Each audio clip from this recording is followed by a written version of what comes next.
Hello, New Zealand. Well, can you believe it? It's a 100th episode. How did we ever get to that? And look, it's just by coincidence that it's the same week as Simon O'Connor's 100th of Solid Ground.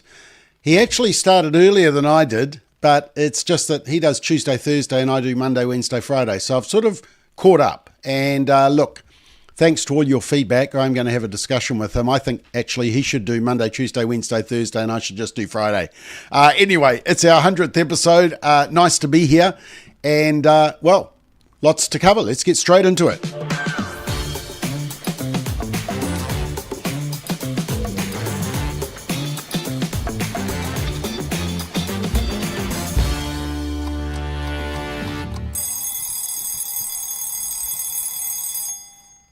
Alrighty, wake up. It's the 5th of December, Friday.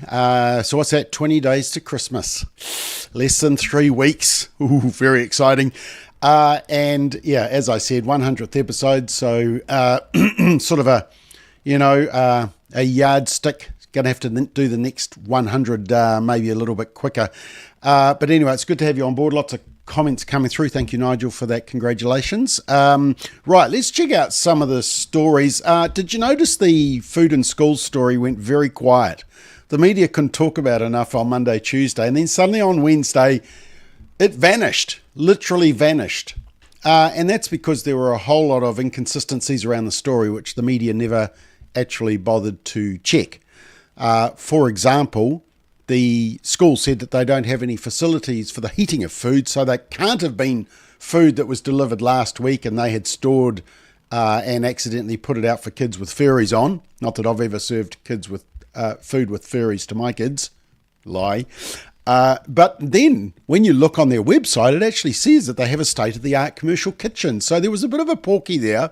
And actually, this was a school where the principal had been wanting to get out of the food program, the breakfast and or the lunch in schools program. The whole school gets it. Apparently, not a single family in the school can prepare lunch, and even the teachers are getting it as well. So that's good. We're subsidising and funding teachers who are on a pretty good whack as a result of their latest pay offer. Congratulations. So, yeah, no more teachers' strikes. I see the PPTA have agreed on that. But anyway, this school and has been a serial complainant. David Seymour said that, what was it, a frequent flyer complainant? And that is true, about 10 complaints about the food. So, you know, there was a whole lot of stuff that the media did not do their checks on. They just immediately thought, great, complaint against the school lunches. We hate David Seymour, and so therefore we're going to go with this before doing a fact check. And then, of course, just to show the quality of our political discourse, there was they've had a special week where basically everybody fronts up to select committees and have to be accountable for what they do.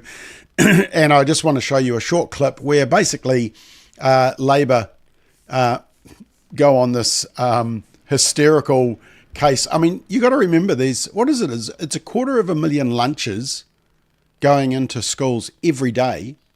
And the most Labor can say is, oh, we've had an example of a fly in one meal, which was actually a friend of a friend of a friend of a friend who told the media, but they didn't bother checking that. You know, it's like when Chanel Lal says something, the media just immediately print it.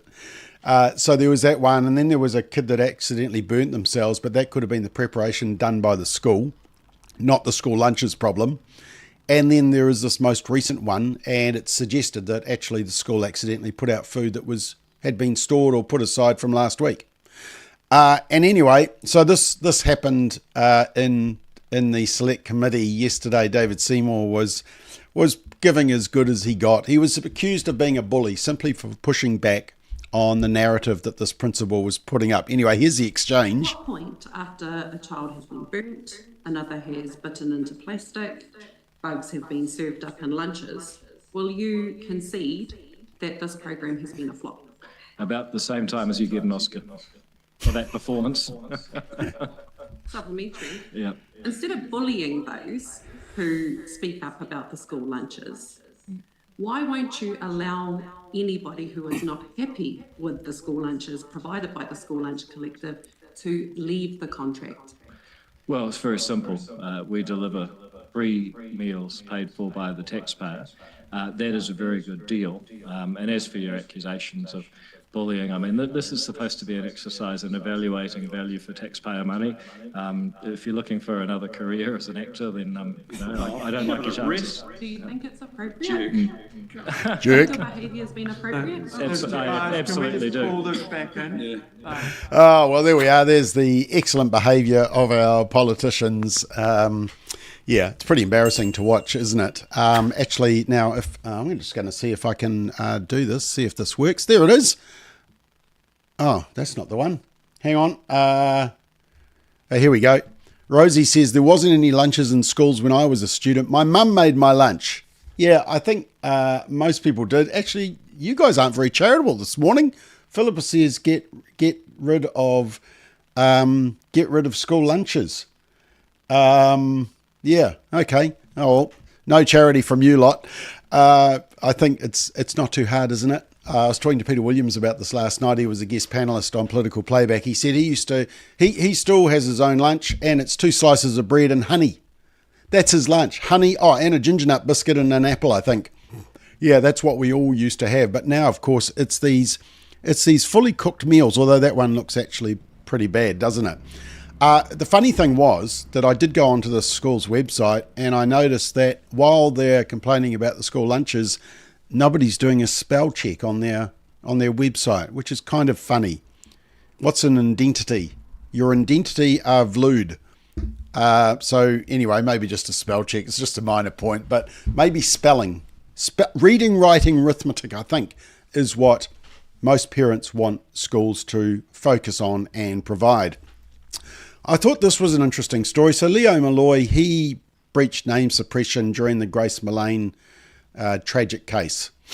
And this was years ago, 5 years ago, was it? 6 years ago. And so he got in trouble. But then, apparently in his old life, he used to be a vet. And the Vet Association came after him and ordered him to pay $23,000 because they said it was un-vet-like to do what he did. Now, to be honest, a lot of people thought that what he did was correct, that a murderer shouldn't get name suppression when the murdered person doesn't get name suppression. We all knew the name of Grace Millane. But anyway, the Vet Council, I mean, that's got to be a political hit job, doesn't it? Makes you suspicious when he hasn't been a vet for a decade or so, and they sanction him because, well, it's because he doesn't like the left, and so the left doesn't like him, and so they come after him. And it shows how much these professional groups at the top level, as I've talked about a number of times, have been captured by the left. Interesting study out of the US, which shows that there's increasing concern about the costs of raising children, and so therefore that's the reason that people are having less and less children. But the interesting thing is that when you dig into the data, you actually find that maybe the narrative isn't correct, because what they found was that half of the respondents said, yes, cost is a factor for having children, but then when they asked, is it a factor for you, only 25% said it was a factor for them. So everybody's thinking about other families and thinking, oh, that's the reason they're not having children, it must be the cost. But in fact, it's not. Only a quarter of them, of the survey, said actually cost was a factor. And the other interesting thing about the survey, it's the American Family Survey, which is a major one that is done, I think it's through the University of Utah, is that the share of people reporting not having enough money was a reason for limiting the number of children didn't vary across the income levels. So poor people, who you think would have more justification for saying that statement, had the same levels of saying that statement as rich people. So methinks that it's actually not the cost of raising children, it's our perception of the cost of raising children, and it's whether we're willing to make the sacrifices. Now, I just wanted to show you two graphs that I saw. They were talking about government targets and whether they're online. The government's doing very well at reducing crime, so much so that the media doesn't want to talk about crime anymore. Remember when we used to have all that coverage of ram raids, etc.? Anyway, I just wanted to show you two graphs as to why the health issue is such a tricky one and why it's been an uphill battle for the Minister of Health, Simeon Brown. This is patients who are discharged from ED within 6 hours, and you can see there that it starts in 2016, and about 2020, it just starts sliding downwards. And then the red line is national, and it's just slightly starting to pick up. But who was in charge during that big slide down? Well, who was in charge from 2020? Aisha Verrall and Labor, but they say they can solve the whole health issue. Here's another graph. This is people who wait less than 4 months for elective treatment. Once again, it has dropped. And look at that big drop from 2020 to 2023. And National and the Red are trying to pick it up, but they're struggling. But look at that massive drop. Who was in charge again? It was the Labor government. So when the Labor government says to you they're going to solve the health crisis, well, those two graphs are worth considering, aren't they? Radio New Zealand says they are bouncing back and more people are listening to them. The fact of the matter is they had a little bounce back in the number of people who listen to Red Radio, people call it, because it's so left-wing.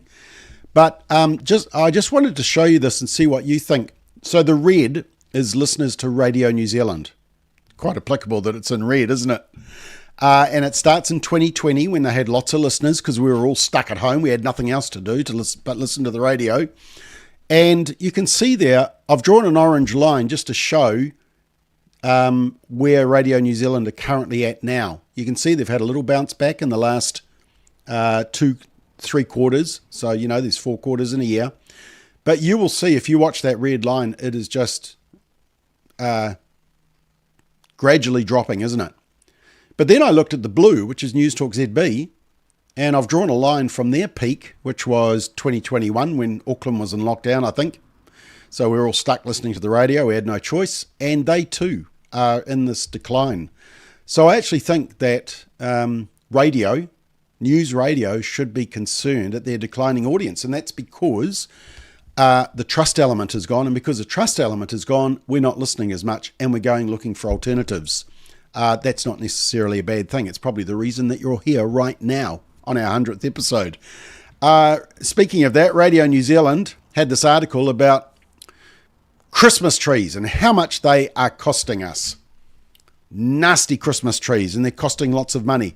The interesting thing is I did a little check to see if Radio New Zealand were raising the same concerns about other religious festivals, and nope, Diwali. It's just a full-on celebration. There was this other one, a Hindu festival featuring the Mother Goddess. No complaints about the council spending on that one. Oh, there was nothing about council spending on pride festivals.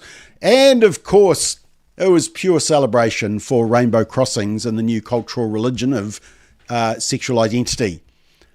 So, you know, when Radio New Zealand whine and complain about the cost of Christmas trees and how much council is spending, just remind them that they need to be a little bit consistent. Someone sent me this for a joke. They said, nice to see my neighbour has his Christmas tree up.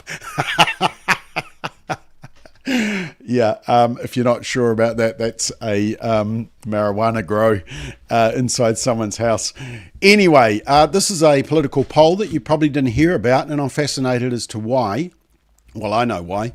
This is a Roy Morgan poll that was released this week, and it actually found that the National-led government has extended their lead to the largest since the middle of the year. Oh, that's interesting, isn't it? But you didn't hear about that. National, you can see in the circle there, November 2025, National's on 33, ACT on 8, New Zealand First on 9, and Labor are down to their lowest of 28, almost down to their election shellacking in 2023. So you can probably guess why you haven't heard about the latest Roy Morgan poll. That's interesting, isn't it? Speaking of poor media coverage, remember when Christopher Luxon was going to get rolled and there was a leadership coup in the National Party? The problem was there wasn't, and it was all made up by the media. And even the media are admitting that now. There's actually a report in the New Zealand Herald this morning where they say that Stuff has retracted a news story, this one, reporting that Chris Bishop had led an ultimately unsuccessful coup attempt within the party. It was based on an opinion column by journalist Andrea Vance, that one that likes calling female members of parliament the C word and thinks it's okay. But apparently this story was based on an opinion piece by Andrea Vance.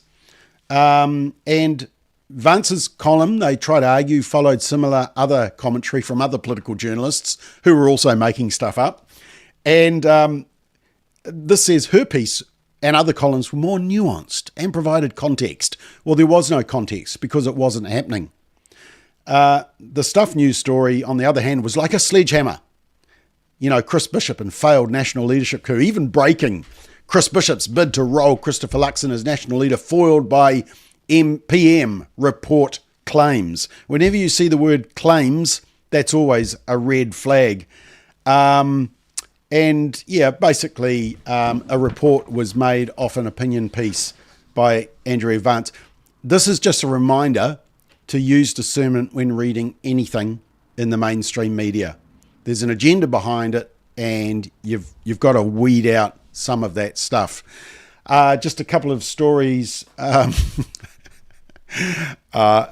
Sorry, I just have to put that comment. I just had to let me show you it. So this is based on that weed picture that I showed you. Good one, Foo Dogs Trucking. Good one. Someone is looking forward to a high Christmas. Yeah, very true.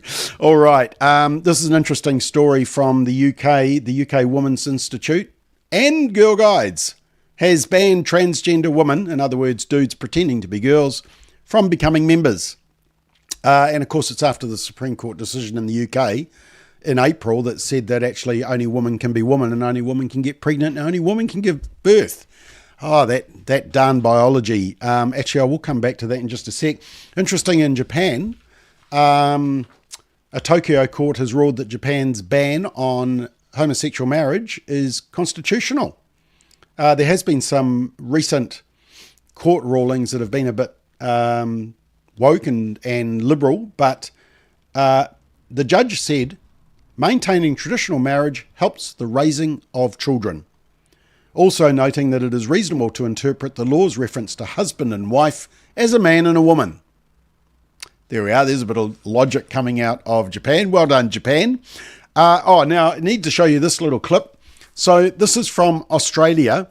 And if you want to get a lower car insurance premium, you need to watch this. If you go woke, you'll get a lower car insurance premium in Australia, possibly New Zealand as well. We may need to research that. Have a watch. Well, there are questions over car insurance pricing this morning, with drivers who identified as non-binary being offered lower premiums by at least two of the country's biggest providers. But how are these insurers pricing it, and how can they stop others from taking advantage of that? Today, money expert Joel Gibson's with us now. Joel, I mean, anyone could do this if they just tick a box. Why is this happening? So, yeah, it's interesting, isn't it? That's a fascinating story. A couple of insurance companies added the non-binary option to their forms when you're filling out, and then, of course, somebody called into a talkback radio thingo and said, I've just ticked the non-binary box and the premium went down by hundreds of dollars. Here's an example that news.com.au got on a car for a Sydney driver, and you can see this particular insurer is charging non-binary less than female and female less than male. Now, insurers have always charged women less than men. What? Now that we have the third category on some forms, we can see some insurers, not all, are charging non-binary drivers less than male and female. And so, you've got people ringing up Talkback Radio saying, well, I'm now non-binary for insurance purposes. Same. It doesn't really work that way, but it is a really interesting dilemma for the insurance companies, and it's a fascinating development, I think. So how do they enforce or police something like this? Well, I'm not sure they can. What they've done, which is very clever, is that NRMA Insurance, which is one of the big insurers that we're talking about here, has changed the wording slightly of the question in their form in recent days since this blew up. So now it says, what is your gender as shown on your passport or official documentation? Right. So you actually have to have another document now saying that you are non-binary in order to tick non-binary in that form. And if you don't, you're committing insurance fraud. So it's all about making sure that you're telling the truth and not just making it up. I want to know what makes... Oh, well, you are making it up anyway because you're using the label. But anyway, yeah, there we are. I mean, so if you're a woman, you get a cheaper premium, even though they can't park Whoops. I only said that because my wife's not here. That'll get some comments. So you get less if you say you're a woman. It's because they don't speed, is it? And secondly, if you say you're non-binary, you get a cheaper one. What if you say you're a non-binary woman? Actually, can you be a non-binary woman? Who knows? Anyway, yeah. Anna says, how much is Radio New Zealand costing us? That's a very good question. Do you know how much it is? Each year, in the last budget, it was 66.6 million a year. 666. I mean, that's interesting, isn't it? I kid you not. 66.6 million. Go and check the record. Very applicable. Just another clip to show you. So this is a United Methodist minister, Methodist Church pastor in the US, which, the denomination has long gone. But even he shocked his congregation after announcing mid-service that he wants to be a woman. I am inviting you to join me in a season of creative transformation for myself, and I think for all of us. Imagine. Don't you just love that tassel around him? So I get to announce with joy that I'm transitioning. I'm affirming and saying to all of you that I am transgender. And so the best way to put this is that I'm not becoming a woman, I'm giving up pretending to be a man. Giving up pretending to be a man. Okay. None of you ever judged me, or that was not part of the intake process of me being your pastor, was because of how my face looked, or my body, or how long my hair is, or my clothes. Because at the end of the day, we know that clothes are just fibers. They do not carry an anatomy with them. So to say that something is girls' clothes or boys' clothes, well, they don't come with a reproductive system. Amen. Oh, that's an interesting admission, a reproductive system. Amen. So what will change? My voice. It might go a tad higher. Pronouns, she, her. But I'm not going to be pronoun police. Okay? Thanks.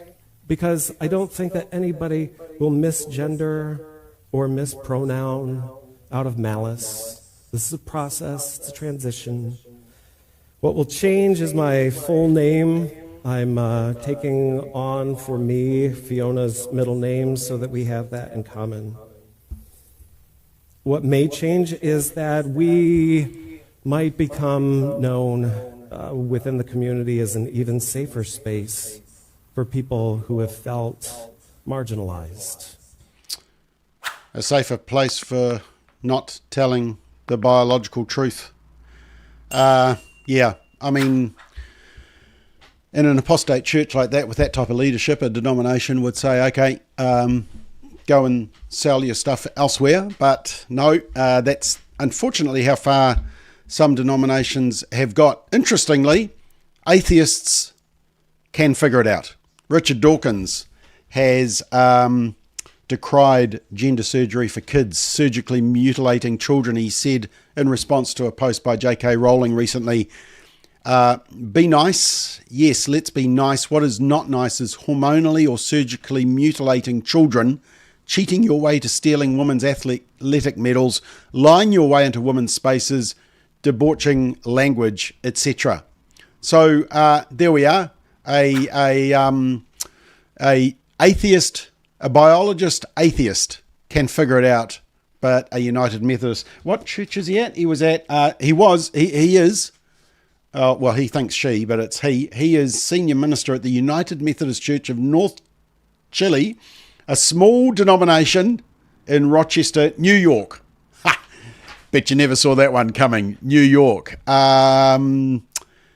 Philippa says non-binary is not telling the truth. Non-binary is insurance fraud. And Strong in Him says, wow, it's so hard to believe this is happening in the church. No, it's not hard to. Well, I don't know. It's hard to watch, but it's not hard to believe, because we were warned that people would come to deceive amongst believers. Yeah. Right. All your comments are distracting me. What else have I got to show you? This will trigger the left. The White House put out this tweet a couple of days ago with President Trump saying, "We're saying Merry Christmas again." He's pushing back against the whole wokeness of happy holidays or happy season or whatever it is. We're saying Merry Christmas again, which is very good. And just finally, on our 100th episode, and because Christmas is less than 3 weeks away, here's the latest in the Woke series. This is a Woke Christmas. Welcome to Woke Christmas, where the only thing getting roasted is outdated beliefs, and everyone's pronouns are respected at the dinner table. This year, the elves unionised, the reindeer are in therapy, and the only thing flying is empathy. Every present now includes a trigger warning, so nobody experiences surprise without consent. Before sitting on my knee, please confirm physical, emotional, and seasonal consent. I just want my photo, bro. Beat our seasonal figure, it can no longer be called a snowman. We respect its non-binary identity and simply refer to it as a snow entity. Oh, they never stop. In fact, I think I saw a woke camping one come out, so I might show you that one on Monday. But anyway, as I said, this is the 100th episode. It's been fun doing this. I have to get up slightly earlier. I have to do this research and get all this media prepared. But I hope you've appreciated it. I hope that at 7:30 it's a bit of fun and a bit of correction on all the stuff you're hearing in the media and us just holding them accountable and hearing stories maybe that you haven't heard about before, ones that the media aren't reporting. We want to correct the ones they are when they're wrong. Sometimes they're right. There are some good people in the media, but unfortunately the industry as a whole is on its knees, and it just doesn't seem to be able to figure out that if it just goes back to basic journalism of presenting both sides and letting the reader come to their own conclusion, they'll start to win their trust back. But they'd rather die with their ideology, sadly. So the industry's in a dark place. But anyway, it gives us the chance to pop up and do this type of stuff. Daybreak, Solid Ground with Simon O'Connor, political playback, straight talk on Monday nights and the McBlogs, etc. By the way, the McBlog on the latest listener article is going gangbusters. If you haven't seen it, go to our website. They're really freaking out about the right, especially the Christian right. Anyway, out of time. Thanks for watching the 100th episode. We'll be back for the 101st episode on Monday morning. Have a great weekend.